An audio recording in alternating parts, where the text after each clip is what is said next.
오늘은 소송의 절차 그리고 소송을 어떻게 시작하는지에 대해서 알려드리도록 하겠습니다. 교통사고가 발생하고 많은 피해자분들이 합의금을 어떻게 받을 것인가 고민을 하게 되고, 또 보험사와 또는 공제조합과 합의금에 대해서 서로 논의를 하다 사실은 합의가 이루어지지 않는 경우 소송을 해볼까? 이런 고민들을 하게 됩니다. 그런데 실상 소송에 대한 두려움, 또 소송에 대한 기간, 소송에 대한 비용, 또 변호사를 선임하는 부분에 대한 부담감, 이런 등등에 대해서 고민을 하다가 결국은 소송을 가지 않는 케이스들이 많은데, 오늘은 실질적으로 소송에 관련된 전체적인 부분을 설명드리도록 하겠습니다. 특히 교통사고와 관련한 손해배상금 청구소송에 대해서 세부적으로 설명을 드리도록 하겠습니다. 자, 사고가 발생한 후에 그 기간이 한 2개월 정도 소요되고 3개월 정도 소요되면 보험사에서는 합의를 보자라고 제안을 합니다.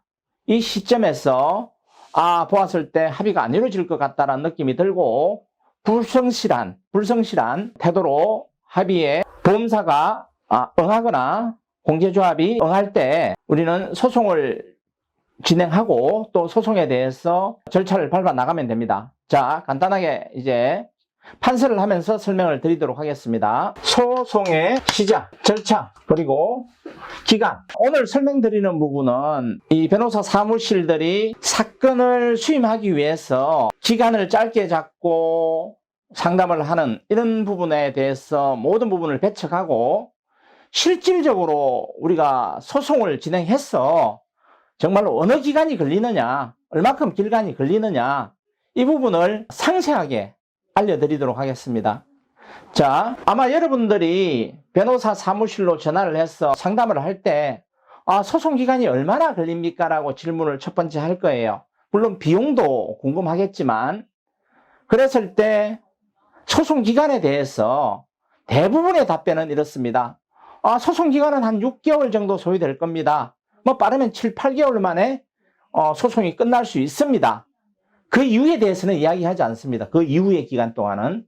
그러나 실질적으로 소송의 실무를 한 사건을 밀고 가면 상당한 변수들이 발생을 합니다.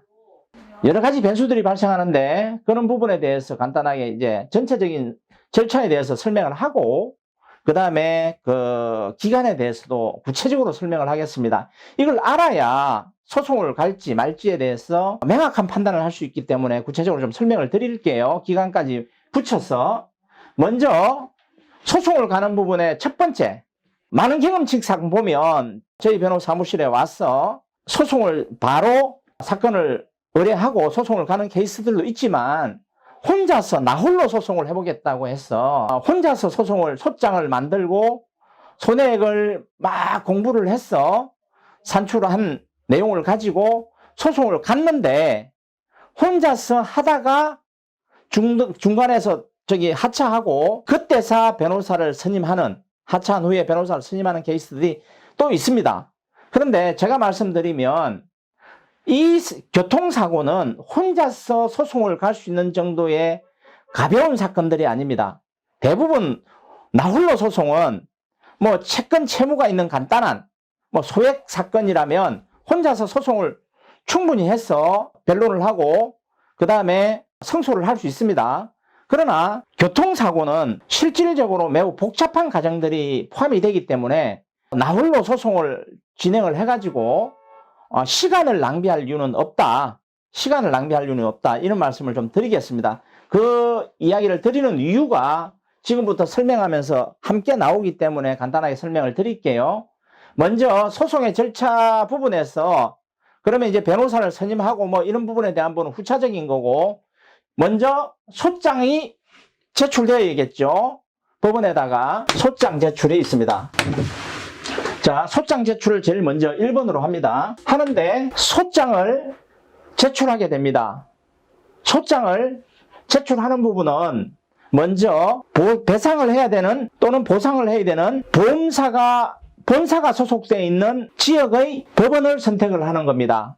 그래서 통상적으로는 서울중앙지방법원, 서초에 있죠. 서울중앙지방법원에 소장을 제출하게 되는데, 첫 번째 소장을 제출하는 구성에 대한 부분은 뭐 결론적으로 여러 가지 그 서류들이 안에 내용이 포함되겠죠. 먼저 뭐 간접 손해, 직접 손해, 위자료, 그 직불금, 향후 추로비 등등 해서 금액이 다 산정이 되는데, 이때는 소장을 제출할 때는 실질적으로 모든 계산을 전체적으로 다 할 필요는 없고 기본적인 금액을 추정하는 금액들을 넣어서 소장을 제출하게 됩니다.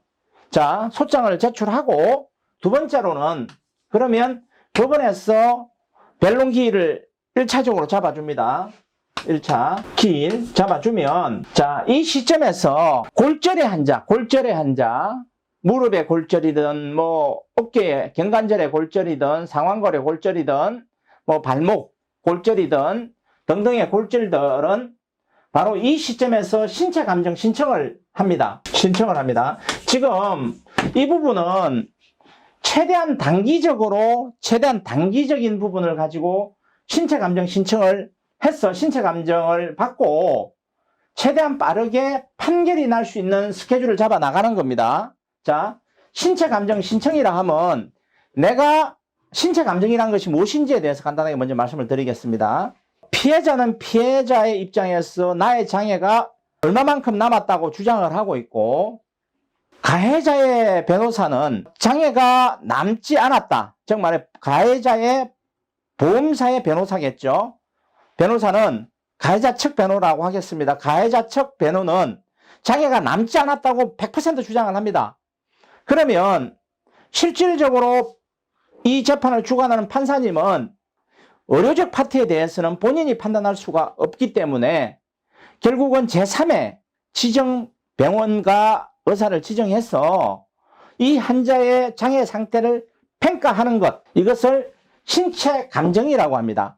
그런데 신체 감정을 하는 부분에 의학적 전문 지식이 피해자 측에서는 있어야 됩니다. 어디를 할 것인가? 내가 다쳤는데 장애가 나올 것인가 안 나올 것인가를 의학적으로 평가해야겠죠. 의학적으로 장애가 남지 않는 부분에다가 신체 감정을 넣으면 신체 감정 신청비가 관절의 골절 같은 경우에는 까당 40만 원씩이 신청비 발생합니다. 즉 말해서 한 사람이 다쳤는데 어깨 다치고 주관절인 팔꿈치 다치고 손목 왕관절이라고 하죠. 손목 다치고 그 다음에 예를 들어서 안아골절에서 눈이 깨지고 그 다음에 대퇴골 골절이 있고 이러면 벌써 한 6과목이 된다고 봤을 때 6과목 사륙이 입사 240만의 신체 감정 신청비가 발생을 합니다. 240만의 신청비가 발생하고, 근데 문제는 뭐냐면 그렇게 신청을 해서 신체 감정을 갔단 말이죠. 이 신청비는 지금 입증을 하고자 하는 자가 부담을 1차적으로 해야 되는 거예요. 나중에 이제 성소의 비율별로 돌려받기는 하겠으나 일단 먼저 이만큼의 비용이 먼저 발생한다라는 거죠. 기본적으로 하고, 그 다음에 신체 감정을 가면 신체 감정 병원비가 있는데, 그것 또한 이 피해자가 자신의 상해 상태를 입증하기 위한 행위이기 때문에 결국은 본인이 먼저 부담을 해야 되는 겁니다. 즉 말해서 한 가당 통상적으로 한 100만 원 정도가 나옵니다. 한 가당. 그런데 정신과 같은 경우에는 신체 감정 신청비가 한 70만 원이 되고, 입원이 20일에서 한 달 정도 입원을 정신과 병동에서 해야 됩니다. 그리고 검사비, 그러니까 신체 감정 병원비가 약 700에서 1000만 원 정도가 소요된다고 보실 수 있습니다. 그래서 정신과 부분에서는 신체 감정 신청비나 신체 감정 병원비가 상당히 나오고, 정신과 아니더라도 신체 감정 신청비가 한 6군데를 해버리면 사륙 입사 240만 원의 비용 플러스 감옥당 병원비가 실질적으로 한 100만 원씩이 소요됩니다. 그러면 6과목을 했을 경우 600만 원이 소요되는데, 이것을 제대로 평가하지 못하면 엉뚱한 곳에다가 엉뚱한 과에다가 필요 없는 신체 감정 신청을 해가지고 엄청난 비용을 발생시키는 그런 케이스들을 많이 보게 됩니다. 그리고 이 과가 쓸데없이 많은 과를 잡았어, 필요 없는 부분을 잡았을 경우에는 당연히 손해배상의 결국은 판결 금액도 작아지겠죠. 그러면 비율별 성소이기 때문에 실질적으로 성소 비율이 낮아지기 때문에 이 신체 감정비나 병원비를 본인이 부담할 확률이 비율이 높아집니다. 그 비율별로 책임을 지기 때문에. 자, 그렇게 되면 본인의 부담이 많겠죠. 뭐 이런 경우도 있습니다. 다른 변호사, 교통사고 전문 변호사 사무실이 아닌 뭐 이혼 전문 변호사 사무실을 찾아간다든지 손해사정파트의 의료실장이나 이런 그 스텝들이 없는 일반 평가할 수 있는, 그러니까 손해를 평가하고 신체 병원에 관련된 의료에 대한 부분에 지원 시스템이 없는, 이 스텝이 없는 법률사무소에서 사건을 맡겼다가 문제가 있어서 저희 변호사 사무실에 온 이 사건들을 보면 막 신체 감정을 10개씩 한 데가 있습니다. 그런데 들춰보면 실질적으로 이 사건은 신체 감정을 갈 곳이 3곳밖에 없습니다. 뭐 이런 경우도 많이 발생합니다. 그러면 신체 감정비 다 드리고 10곳이면 400만 원 드린 데다가 병원비까지 해가지고 1000만 원이 이미 들어가 있는 이 사건에서 들고 왔을 때 실질적으로 7곳은 아무 장애도 나오지 않는 이런 상황이 발생을 한 걸 들고 왔다는 거죠. 참 안타까운 경우의 수가 발생을 한다는 겁니다. 그러면 그때 이미 돈이 소송의 비용으로 지불된 상태이기 때문에 어떻게 주워 담을 수가 없습니다. 다만 손해배상액을 많이 받기 위해서 노력할 뿐이겠죠. 자, 이렇게 신체 감정 신청을 하면, 자, 이 기일이 소장을 바로 제출하고 1차 변론이 잡히는 기간이 통상적으로 한 2개월 정도 소요됩니다. 소요되고, 이 기간 동안에 필요한 서류, 소장을 제출하면서 필요한 서류들이 쭉 필요하겠죠. 진단서 필요할 것이고, 의무기록지 필요할 것이고, 영상자료 필요할 것이고, 소견서 필요할 것이고, 그 다음에 교통사고 사실은 필요할 것입니다. 뭐 사망사건일 경우 더 많은 서류들이 필요합니다. 뭐 검찰에서도 서류 뭐 미리 달라고 해서 첨부해야 될 것이고, 자, 이렇게 소장 제출이 있을 때 모든 서류들이 첨부되는 것이고, 두 번째로 1차 변론 기일이 잡히면 그 기간 동안에 한 2개월이 소요되고, 또 2차 변론이 잡히면서, 자, 이 기간 동안에 이제 그 법원의 2차 변론이 잡히면서 신체 감정대로 진행이 됩니다. 통상적으로 이 기간이 신체 감정이 잡히고 신체 감정을 기일이 잡히는 기간이 한 2개월 정도 또 소요됩니다. 자, 그런 후에 의사가 신체 감정을 하고 결과를 주는 기간이 통상적으로 이제 병원을 방문하겠죠. 방문하겠죠. 자, 그리고 나서 병원 방문을 하고 결과가 나오는 기간이 통상 또 한 2개월에서 3개월 소요됩니다. 자, 이 기간이 한 5개월, 신청하면 한 5개월 정도 소요된다고 보시면 되고요. 1차 변론기에 2차 변론에서도 한 2개월 소요됩니다. 그리고 기다립니다. 뭐 신체 감정이 결과가 나올 때까지 기다리게 되겠죠. 자, 이 사이에 어떤 일이 일어나냐 하면 통상적으로 가해자의 변호사는 사실조회를 하기 시작합니다. 어떤 사실조회냐? 자기들이 손해액이 없다, 줄 것이 없다, 또는 줄 것이 최소일 수밖에 없다, 이런 부분에 대해서 그런 내용들을 찾기 위해서 사실조회를 하는데 법원에다가 제출하는 거죠. 요구하는 거죠. 뭐 예를 들어서 보험 내역, 그 다음에 지금까지 진료했던 모든 내역, 뭐 사고 현장에 조사했으면 조사 내역, 그 다음에 지금까지 치료했던 모든 병원들의 자료 요청, 뭐 범죄 사실 기록, 수없이 많은 자료들을 요청을 합니다. 그런데 재판부에서는 통상적으로 이거 거의 대부분 다 들어주기 때문에 이 자료를 사실 조회하는 기관들이 실제로 바로 조회하면 바로바로 서류들이 안 오기 때문에 사실 조회 기간이 3개월에서 6개월 걸리게 되는데, 이 사실조회라 하는 것은 가해자의 변호사 측에서 통상적으로 모든 정보를 다 긁어가서 보겠다라는 거고, 그 긁어가는 이유는 어떻든 간에 트집을 잡아서 손해배상금을 덜 주기 위해서 가시를 잡던, 기왕증을 이야기하는 겁니다. 기왕증을 잡던 뭐 등등의 뭐 보험 사기가 있었는지 등 뭐 모든 자료를 다 긁어가서 사실을 보겠다는 거고, 법원에다 신청해서 서류를 제출 요청하는데, 이것을 한 번에 쫙 모아서 이렇게 사실 조회를 하면 어느 정도 예측되는 기간 내에 소요 기간이 정해지는데, 예를 들어서 이 부분에서 A 병원에는 지금 사실 조회를 하고 또 3개월 후에 뜬금없이 C 병원에 의무기록지를 요청한다든지 뭐 이렇게 해버리면 기간이 상당히 소요될 수 있다는, 예측치 못하는 기간까지 늘어날 수 있는 부분이 여기서 발생을 하는 거고요. 자, 어떻든 간에 사실조회가 일어나고, 그래서 그 내용들을 다 받고, 그 다음에 신체 감정 결과가 나오는 시점이면, 빠르면 실질적으로 2개월, 1개월, 3개월 하면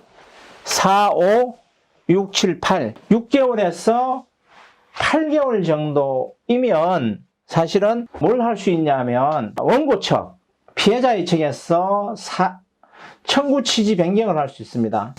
자, 이 청구 취지 변경이라 하면 우리가 소장을 제출할 때는 사실은 주장하는 금액의 세부적인, 좀 어떻게 보면 인정되는, 정말 법원이 인정할 수 있는 범위의 속가를 예측하기는 어렵습니다. 즉, 주장하는 금액은 있을 수 있으나, 예를 들어 신체 감정 결과가 어떻게 나올지 몰랐었고, 그 다음에 변론을 여러 번 겪으면서 사실조회에서 특별한 사항들이 나오게 되는데, 그런 부분에 대한 쌍방의 변론들을 듣고 서류를 검토한 후에, 지금 우리는 이제 좀 확정적인 주장을 할 수 있겠다라고 할 때 청구 취지 변경을 하고 되고, 이 청구 취지 변경에서 이제 손해액을, 주장하는 이제 손해액을 확정 짓는 거죠. 법률상 손해액을 다 계산을 해서 신체 감정 결과와 가실 비율, 뭐 소득, 자료, 뭐 등등을 모두 모은 상태에서 청구 취지 변경의 금액을 이제 취지 변경하는 겁니다. 해가지고 법원에다가 제출합니다. 청구 취지 변경한 후에 제출을 하면, 이 부분에서 이제 판사님이 쌍방의 의견을 한 번 더 듣고 뭘 하냐면, 바로 판결을 하는 것이 아니고 하해 근고 결정을 합니다. 자, 쉽게 설명을 하면, 하해 근고 결정이란 뭐냐 하면, 판사님이 지금까지 가해자 측의 변호사와 피해자 측의 변호사의 주장들을 모두 듣고 신체 감정의 결과까지 모두 들은 후에, 내가 만약에 판결을 내리면 이후에 특별한 뭐 변수가 없는 상황이라면 나는 이 금액으로 판결을 내리겠다, 이 내용입니다. 좀 더 구체적인 하해 근고 결정이라는 내용에 대해서 어떤 구체적인 설명을 지금 드릴 수는 없고, 시간상 그냥 하해 근고 결정문은 그런 것이다 정도만 알면 되고, 하해 근고 결정문을 쌍방 중 일방이라도 받아들이지 않고 이의를 제기하면 하해 근고 결정은 없는 것이 되는데, 그럼 하해 근고 결정을 한번 이야기를 해볼게요.